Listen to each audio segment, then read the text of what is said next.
Quelle patte avancer en premier? Auteur Rustom Dadachandji, illustrateur Tanvi Choudhury, traducteur Sak Untala. C'est une journée idéale pour aller faire une promenade, se dit Monsieur Millepattes. Existe-t-il une meilleure façon de dégourdir mes 42 pieds? Au bout de chacun de ses pieds, Monsieur Millepattes porte une belle botte brillante et bariolée. En tout, cela fait 21 paires de bottes pour 42 pieds.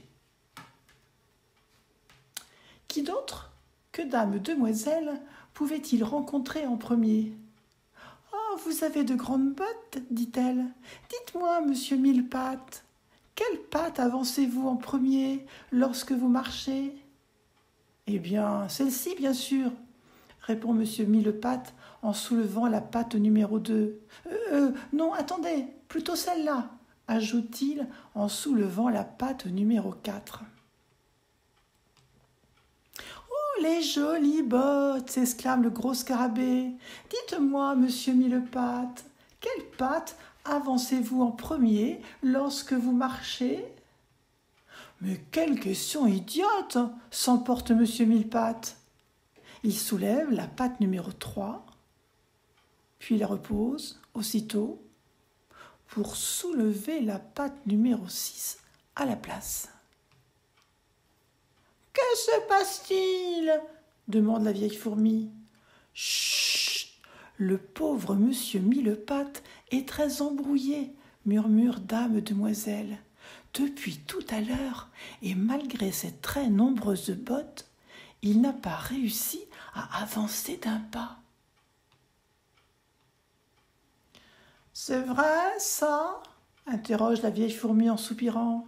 « Dites-moi, monsieur Millepattes, quelle patte avancez-vous en premier lorsque vous marchez ?»« Eh bien, je commence tout simplement avec celle-ci, » explique monsieur Millepattes en soulevant la patte numéro 4. « Non, attendez, celle-là, » reprend-il en soulevant la patte numéro 8. « Oh non, aucune des deux, je veux dire, l'une des deux. Oh non, je ne sais plus ce que je voulais dire. » « Courez, sauvez-vous !» crie une voix. « Qui est-ce ? Qui est-ce ?» hurle le gros scarabée. « Je suis un phasme. Toi, avec toutes tes bottes, tu as intérêt de te sauver. »«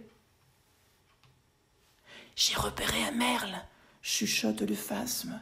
« Il a l'air affamé et prêt à engloutir son petit déjeuner. Il ne peut pas me voir parce que je ressemble à l'écorce sur laquelle je suis posée. Mais c'est sûr qu'il va te voir, toi, avec toutes tes belles bottes brillantes et bariolées. Cours, sauve-toi, vite !»